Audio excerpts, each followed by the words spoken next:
This is America in the Morning from Westwood One. Good morning, I'm John Trout. It's Friday, January 19th, 2024. Here's what's coming up on America in the Morning. A scathing report released by the DOJ on Uvalde. We need to have justice for these families, and we need to have real accountability. I'm Clayton Neville.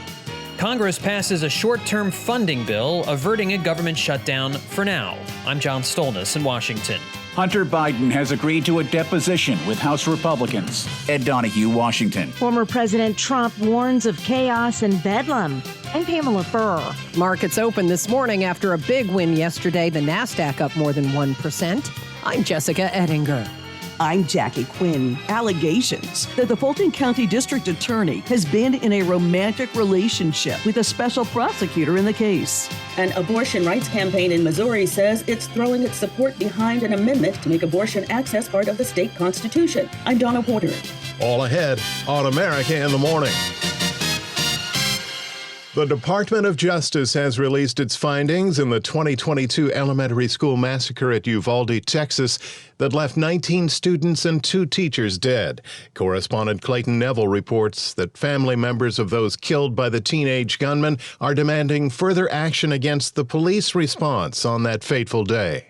It took the hundreds of officers who responded to Robb Elementary School in the spring of 2022 longer than an hour to take out the gunman and end the deadly attack, a response state leaders labeled as an abject failure. What would have happened if they'd have done their job?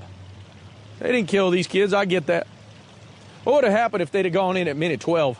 How many kids would be alive today? They all need to explain themselves to us. Texas State Senator Roland Gutierrez represents the Uvalde area. Those cops were cowards, and those kids were braver than the cops. The 600-page report released by the DOJ describes chaos. It mentions at least 10 stimulus events during the response that it says should have prompted officers to take steps to end the massacre. Community members in Uvalde reacting to the reports with KENS TV in San Antonio. There was a lot of information, and I guess the next step is to find out what will be done with this information. It was just basically just a detailed and summarized view of what happened that day. The report wasn't to point fingers and stuff like that. Gutierrez says the report means a lot to the families. That is a resounding thing that I've heard from several families that I've talked to today, that it's written down. That doesn't mean that we're done here, nor should it be.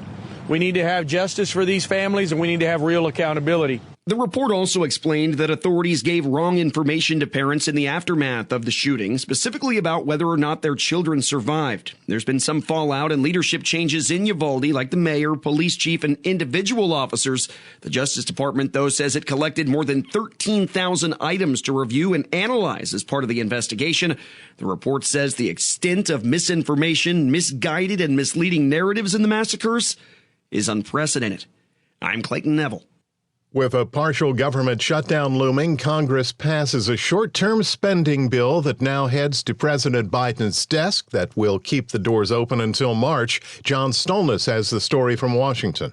On this vote, the yeas are 314, the nays are 108. The House yesterday passing a continuing resolution that had already been agreed to in the Senate a short time earlier, officially keeping the government open until March 1st, when the first of 2 spending deadlines will take effect. In the House, 207 out of 209 Democrats voted in favor of the CR, including Congresswoman Rosa DeLauro, the top Democrat on the Appropriations Committee. There is now a mutual understanding that the only way to finally end the saga of 2024 funding is to write appropriations bills that can earn the support of both Democrats and Republicans in the House and in the Senate. However, Republicans in the House were split. Kay Granger was one of those who voted in favor of avoiding a shutdown. Congress has much more work to do, and more time is needed to negotiate bills on both sides that could support. While fellow Republican Chip Roy voted against, saying Americans are tired of reckless spending by Congress. Spoke to thousands of Americans. Not one of them, not one American said, please, Congressman Roy, add more money to the debt. Please, Congressman Roy, keep spending money we don't have. The Senate passed the CR 77-18. It now goes to President Biden's desk to be signed before the Friday midnight deadline. This is the third time Congress has had to pass a short-term spending bill as they struggled to come to an agreement over a full-year spending bill. A recent deal between House Speaker Mike Johnson and Democratic Senate Majority Leader Chuck Schumer on how much to spend next year has met some resistance from within the far right of his own party. Johnson's predecessor, Kevin McCarthy, lost his speakership after working with Democrats on the first continuing resolution late last year. John Stolnis, Washington. Hunter Biden in the hot seat when America in the Morning continues after these messages.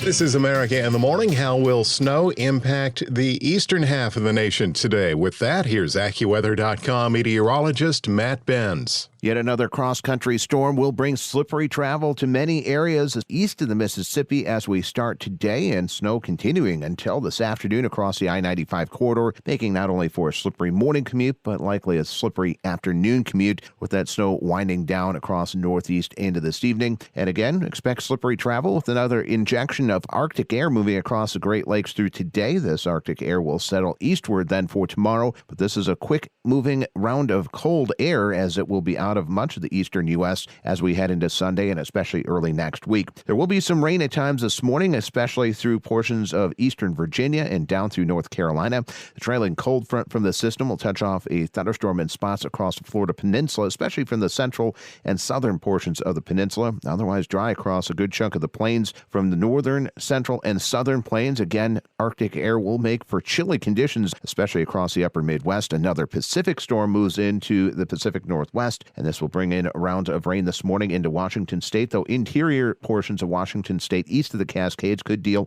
with a little bit of ice yet this morning. Then another piece of energy moving into California. Into this afternoon and evening will bring rounds of rain to that portion of the state, not only for today, but through tomorrow and possibly into Sunday, making for another damp stretch of weather. And that's the weather across America. In Chicago, look for snow at times through the early morning. Total accumulations of 1 to 3 inches, a high of just 12 degrees. Washington, D.C. will see snow as well through much of the day with 1 to 3 inches by this afternoon. Watch for slippery travel as well, high of 34. That's the nation's weather. I'm AccuWeather.com meteorologist Matt Benz. Follow us everywhere you get your podcasts, Apple, Spotify, Amazon, and YouTube. Just search America in the Morning in your favorite listening app. I'm John Trout. Hunter Biden has agreed to sit for a deposition with the House Oversight and Judiciary Committee at the end of February. As Ed Donahue reports, that meeting will happen behind closed doors, something that the president's son had originally demanded be held in public. You are the epitome of white privilege, coming into the Oversight Committee, spitting in our face, ignoring a congressional subpoena to be deposed. What are you afraid of? You have no balls to come up here and... Mr. Chairman, point of inquiry. Republicans on the House Oversight Committee want a private deposition. The president's son has been defying that, insisting on public testimony. Republicans do not want an open process where Americans can see their tactics, expose their baseless inquiry, or hear what I have to say. The committee now says an agreement has been reached. The deposition is set for February 28th. Republicans have been investigating Hunter Biden's overseas business dealings for over a year in a so far futile effort to connect it to his father. Ed Donahue, Washington. Former President Donald Trump's lawyers are warning of chaos and bedlam as they lay out their legal arguments for the Supreme Court to put a swift end to lawsuits aimed at keeping him off the 2024 presidential ballot. Pamela Furr has the latest on the story. A 59-page legal brief was submitted last evening saying the challenges to Trump's eligibility would threaten to disenfranchise tens of millions of Americans and promise to unleash chaos and bedlam around the nation if they proceed. The United States must have immunity, and I'm not talking for myself, I'm talking for every president of the United States, or they will not be able to function And they're going to make those decisions very soon, and I hope they do the right thing for the country. The lawyers are urging the justices to overturn the ruling last month from the Colorado Supreme Court that concluded under the 14th Amendment, which prohibits people from serving in public office if they engaged in an insurrection, that Trump should be barred from the ballot in that state. Now, in the brief, the lawyers say, quote, nothing that President Trump did in response to the 2020 election or on January 6, 2021, even remotely qualifies as insurrection. The Supreme Court is scheduled to hear the case on February 8th. I'm Pamela Furr. A new concern for the 2024 election, deep fakes. When America in the Morning continues after these messages.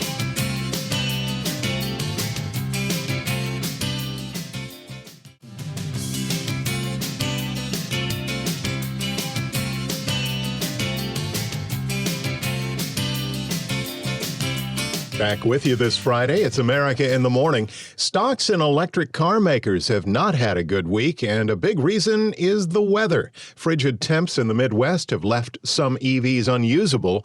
Unlike cars with combustion engines, the electric vehicle runs on both high voltage and low voltage batteries. In particularly cold weather, the low voltage battery can lose its charge, and overall in cold weather could lead to a 30% reduced driving range, and they won't charge as quickly either.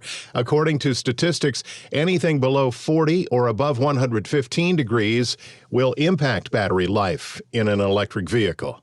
With more in business and a check of market activity, here's CNBC's Jessica Ettinger. Wall Street opens this morning after a winning day for the markets yesterday, with the Dow breaking a 3-day losing streak. The Nasdaq was up more than 1%. Apple shares surged 3%. Companies whose shares hit fresh all-time highs yesterday include Costco, Hilton, Marriott, Visa, AMD, and NVIDIA. The U.S. job market is resilient. The number of people who applied for unemployment benefits last week, an indicator of how many people lost their jobs, was the fewest in nearly a year and a half. 187,000 is initial jobless claims. It harkens back into the 60s. Unreal. CNBC's Rick Santelli. But companies are still cutting. Amazon with fresh job cuts, this time in its Buy with Prime unit. Macy's late yesterday announcing more than 2,000 job cuts and some store closings.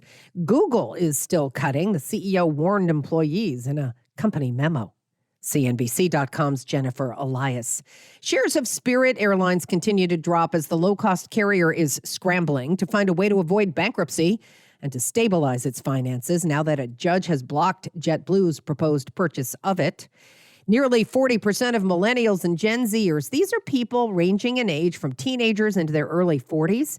Well, they say they're having a harder time building wealth than their parents did at the same age. The survey comes from Bankrate. Jessica, one discussion circulating in the tech industry would be that of deep fake. Well, tech companies really don't want to be blamed for swaying voters in election years. They also don't want, many times, more government regulation. Watchdog groups say deepfake videos could destabilize government and this year's presidential election. The consumer group Public Citizen is warning that political deepfakes could soon be all over social media. Experts are concerned about increasingly sophisticated technology. Intel is working on deepfake detection technology called Fake Catcher, which social media platforms could use to prevent users from uploading deepfakes. Now, looking at the legislative landscape, 5 states, including California and Texas, have adopted regulation to limit deepfake use around elections. 16 more have introduced bills. So nearly half of the states could have AI legislation in place by the election. While there is proposed federal legislation with bipartisan support, we, of course, know how hard it is to get anything passed. CNBC's Julia Borston. On today's watch list, we get existing home sales numbers for last month, plus the full year. And new in theaters, Bleecker Street's sci-fi thriller ISS. There's CNBC's Jessica Ettinger. Allegations mount against the prosecutor in Trump's Georgia election fraud case. We'll have an update when America in the Morning continues after these messages.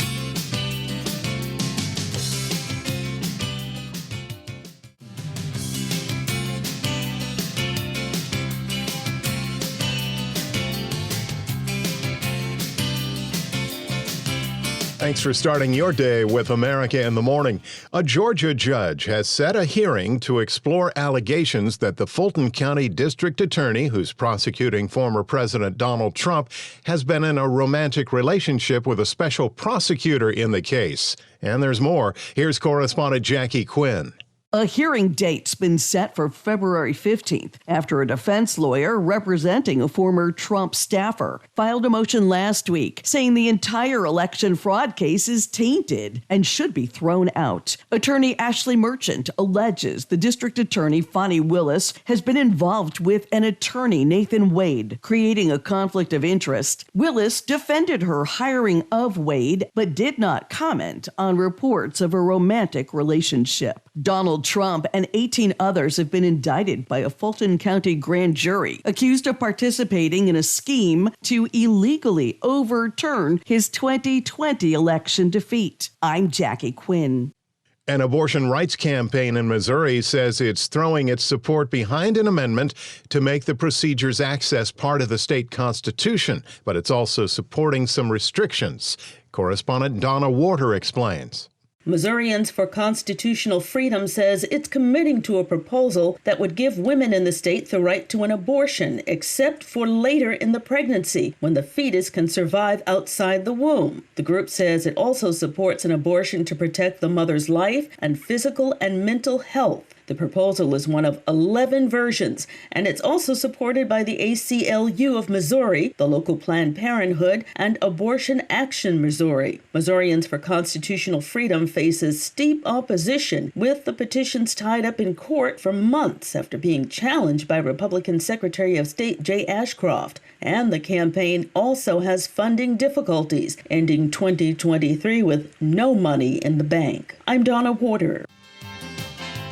America in the Morning for Friday, January 19th, 2024 is produced by Jeff McKay, senior producer Kevin Delaney. I'm John Trout. This is Westwood One.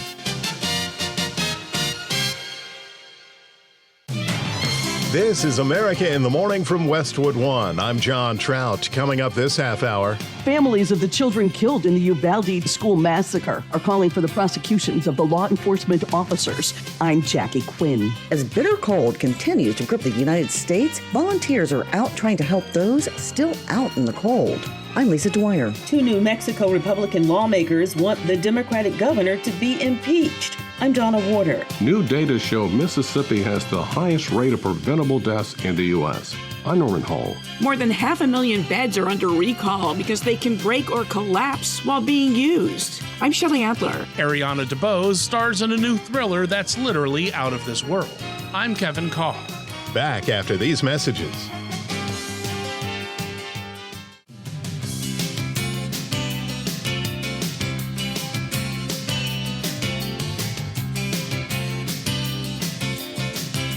Cold weather this week has been blamed on the deaths of 40 people across the country. Here's today's forecast on America in the Morning with AccuWeather.com meteorologist Matt Benz. While this is another shot of frigid air for a good chunk of the eastern U.S., it's quick hitting and maybe not as harsh for some portions of the country compared to what we saw earlier this week for the southern plains. Yes, trending colder for today compared to recent days, though not nearly as chilly as what we saw here earlier this week across portions of Texas and Oklahoma. The core of this Arctic air settling across the Great Lakes through this afternoon before spreading across the Northeast heading into tomorrow. The good news is most areas will be chilly at least through the start of the weekend, though temperatures will slowly rebound for the second half of the weekend and through early next week.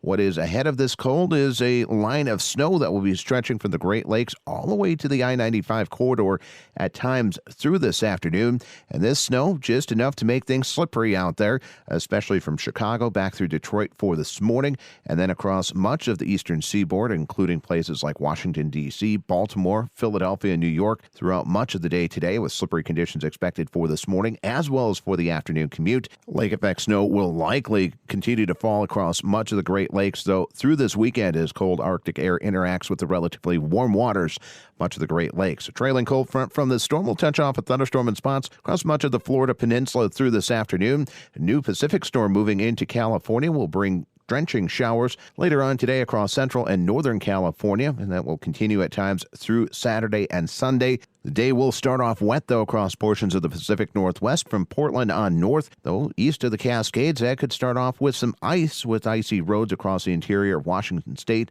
That's the nation's weather. I'm AccuWeather.com meteorologist Matt Benz.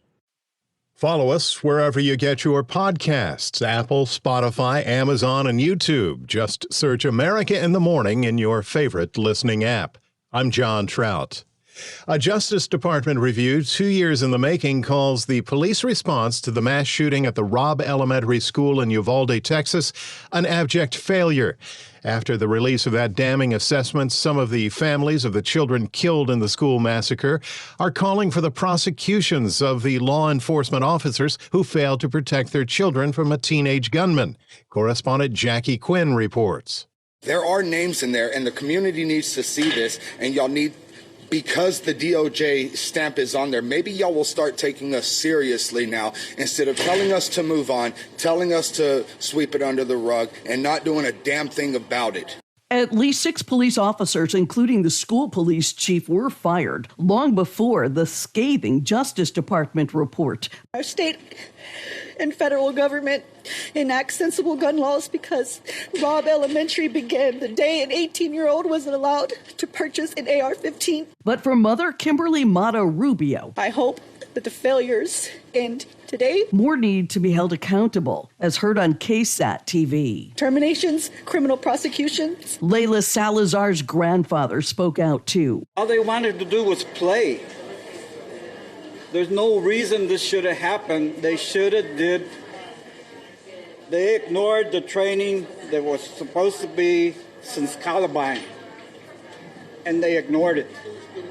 There's too many failures. Attorney Josh Koskoff represents the families. He says the police paused because this 18-year-old, let's remember, was about 5'5" or 5'6". He was 140 pounds, soaking wet.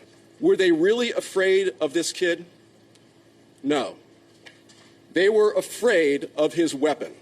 They were scared because they're human beings, and they were scared of getting killed. And says something's missing from the Justice Department report, like how the 18-year-old gunman was able to get 2 assault weapons and ammo. Where's the government investigation on how this kid got this firepower? Koskoff says if Congress had acted after the Sandy Hook and Parkland school massacres, the 21 Uvalde victims likely would have been spared. I told the families gathered last night what I hope is clear among the hundreds of pages and thousands of details in this report. Their loved ones deserve better. I'm Jackie Quinn. In the Middle East, Israeli Prime Minister Benjamin Netanyahu says he rejects plans for a Palestinian state in any post-war scenario, a proposal being pushed by Arab nations and an idea backed by the U.S. Pakistan's Air Force has launched retaliatory strikes in Iran, targeting what it calls militant positions, killing at least 9 people and further raising tensions between the neighboring nations. As correspondent Charles de Ledesma reports, this comes as the U.S. has ramped up military action against the Iran-backed Houthis in Yemen, targeting their missile and drone capabilities as shipping disruptions in 2 vital waterways grows. The strikes follow Iran's Tuesday attack on Pakistani soil that killed 2 children in the southwestern Baluchistan province. Mumtaz Zahra Balok, a spokeswoman at the Pakistan Foreign Ministry, says Pakistan will protect and defend its national security against threats. Pakistan undertook a series of highly coordinated and specifically targeted precision military strikes against terrorist hideouts in Sistan-e-Baluchistan province of Iran. The strikes imperil diplomatic relations between the 2 neighbours, as Iran and nuclear-armed Pakistan have long regarded each other with suspicion over militant attacks. When you say working, are they stopping the Houthis? No. Are they going to continue? Yes. The wave of ship and submarine-launched missile strikes against Houthi locations marks the 4th time in days the US has directly targeted the group, as violence that ignited in the wake of the Israel-Hamas war continues to spill over in the Middle East. The strikes were launched from the Red Sea and hit targets the command deemed an imminent threat. We never said that the Houthis would immediately stop. That is something that they will have to make that decision and that calculation to do. It's in their best interest, I think, to stop. You've seen that we've been able to degrade and severely disrupt and destroy a significant number of their capabilities since Thursday. The hits followed an official announcement on Wednesday that the US has put the Houthis back on its list of specially designated global terrorists. The sanctions that come with the formal designation are meant to sever violent extremist groups from their sources of financing. I'm Charles de Ledesma. California's population could be growing thanks to some tech billionaires who are pushing plans to build a brand new city in a mostly agricultural county between the San Francisco Bay Area and Sacramento. Correspondent Jennifer King tells us what's behind the idea.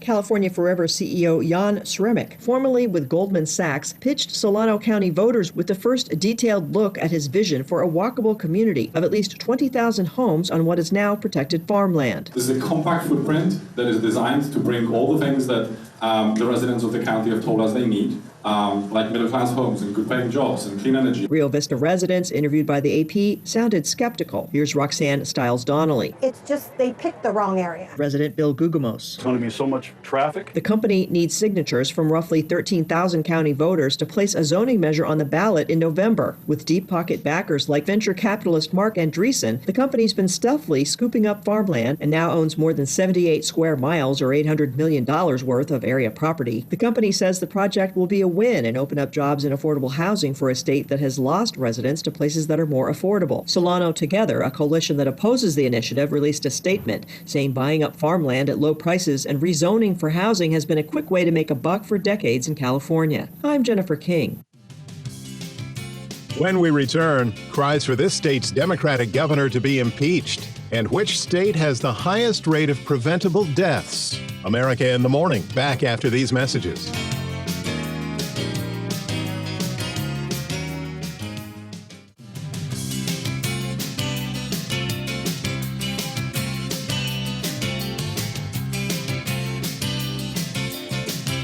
Our program continues. This is America in the Morning. I'm John Trout. It's been a week of powerful storms as almost every state in the past 6 days issued alerts for dangerous weather that's resulted in over 40 deaths. From ice in the deep south to an Arctic blast of snow and below zero temperatures blanketing much of the U.S., rain, snow, blizzard conditions, and ice is expected in the Northeast, Mid-Atlantic states, and Great Lakes states, as well as the Northern Plains and Pacific Northwest. As bitter cold continues to grip a large swath of America, volunteers are out trying to help those still out in the cold. Lisa Dwyer reports. Multiple deaths have been linked to a storm system that blanketed the United States with snow, ice, and bitter cold temperatures. In Tennessee, Will Compton, who's an outreach specialist for Open Table Nashville, was out canvassing the city's downtown. People who are poor and people who are homeless are getting hit the hardest. Branches of the public library have been closed, which is an essential day shelter. 62-year-old Aaron Robinson, who walks with a cane, caught a ride with Compton to a warming shelter. It's all good, though. I mean, thank God for people that try to help people in the street, That's a blessing, That's a real blessing. More wintry weather is expected. I'm Lisa Dwyer. It landed an hour behind schedule due to the weather, but that was the least of the worries for passengers on an American Airlines flight. After touching down, the jet carrying 50 passengers and 3 crew members turned onto a taxiway heading toward the terminal at New York's Rochester International Airport and slid into the grass. It was snowing at the time of the incident. Nobody aboard the plane was hurt. The NTSB will be looking into what happened. Weather on Thursday caused more than 4,700 flights in the U.S. to be delayed, and another 700 were flat out canceled. 2 New Mexico Republican lawmakers want the Democratic governor to be impeached after she restricted firearms from being carried in some places in the Albuquerque area. Correspondent Donna Warder has that story.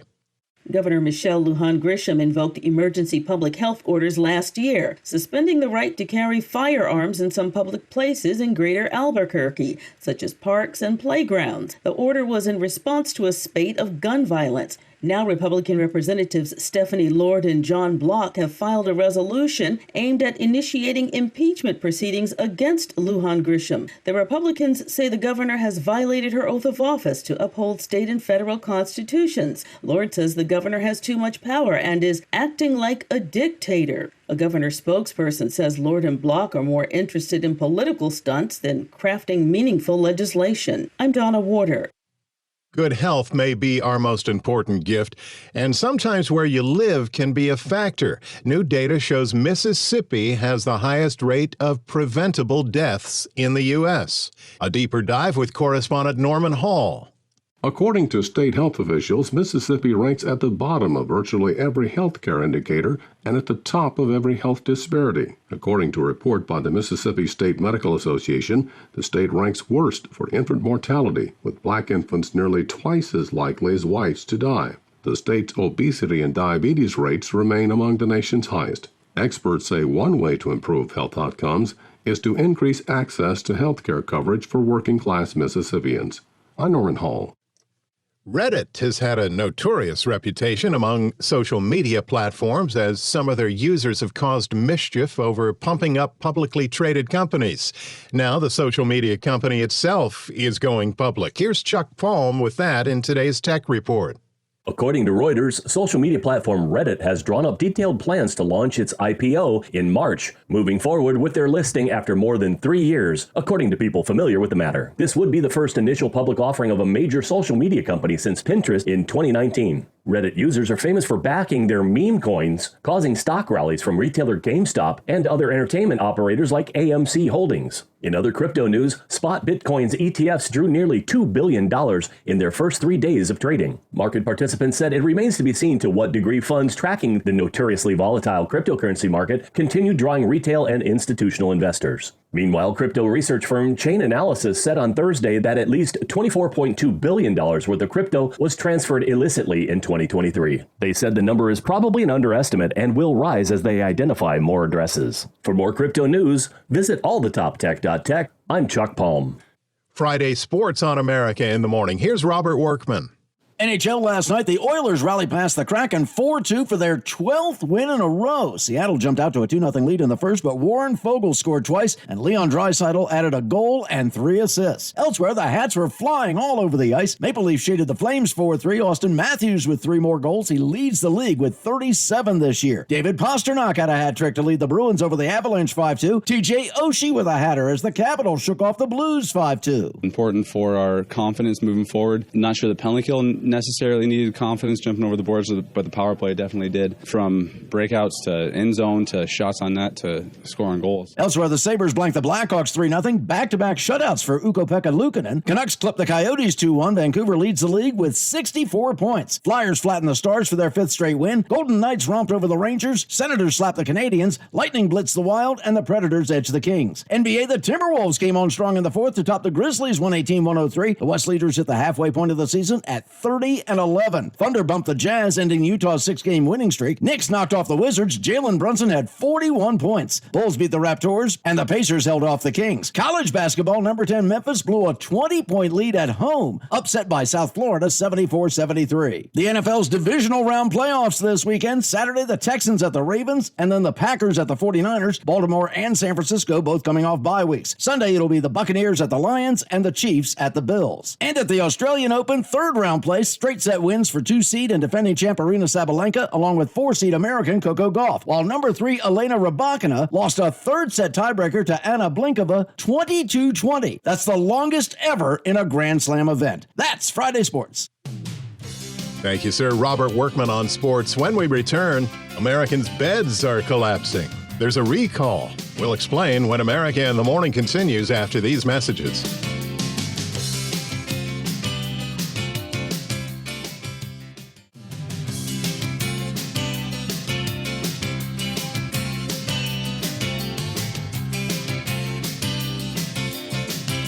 Welcome back. This is America in the Morning. The alarm clock may not have been the thing to have awoken you this morning. More than 500,000 beds are under recall because they can break or collapse while being used. Correspondent Shelley Adler reports. The recalled beds were sold at retailers like Walmart, Wayfair, and Overstock.com between July of 2018 and this past November. There are several different models and sizes of low-profile standard and platform beds from Home Design Inc. involved. The Indiana-based furniture wholesaler says it's received 128 reports of their beds breaking, with 36 unspecified injuries to date. The advice from the manufacturer and the Consumer Product Safety Commission: stop using the beds and contact the company for free replacement slats and side rails. I'm Shelley Adler. A new science fiction thriller is heading to theaters, looking at astronauts on the space station. Kevin Carr has a sneak peek at ISS. Patriotism and morality come to a head in the new science fiction thriller ISS. Wait a minute, what the hell is going on down there? Oh, whoa! Oh my God. The story follows a group of astronauts and cosmonauts on the International Space Station who are told to secure the facility when a war breaks out on Earth. War has broken out below, and we were told to take the ISS by any means necessary. I'm a sucker for movies about people stuck in space, so I enjoyed the premise more than others might. The tense relationship offers a good what-would-you-do scenario. The Russians got the same orders as us. And they just struck first. Struck first.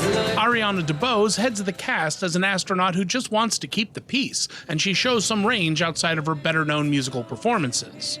What do you suggest we do now? However, the story commits to not committing when it comes to background and explanations. Yeah, that works for the limited location, but it often feels more like the screenwriter just didn't want to play the story out. We don't talk politics. Here we're one. The interpersonal tensions only worked about half the time, and the plot stoops to cliches and pulpy tropes to offer some excitement in the climax. We're evolved species. The movie manages to take off, but it gets a bit singed trying to get back to the ground. ISS gets 3 oxygen tanks out of 5. I'm Kevin Carr. Actor and former California Governor Arnold Schwarzenegger was stopped by customs in Germany and questioned over a luxury watch. Entertainment correspondent Margie Zaraletta reports. I'll be back. A customs spokesperson says Arnold Schwarzenegger was stopped for a routine check after arriving Wednesday in Munich. He was detained for about 2.5 hours because he had an Audemars Piguet watch valued at more than $21,000 that was specially produced for him. The watch was potentially going to be auctioned at a charity event. Goods valued at more than $467 that will stay in the European Union have to be declared and possibly have duty paid. The Schwarzenegger Climate Initiative says in a statement that Schwarzenegger cooperated at every step, even though it was an incompetent shakedown, and he agreed to pay potential taxes. A customs penalty body will review the case. I'm Margie Zaraletta. And a check of that watch may show that's it for us today. America in the Morning, produced by Jeff McKay. Senior producer Kevin Delaney. I'm John Trout. This is Westwood One.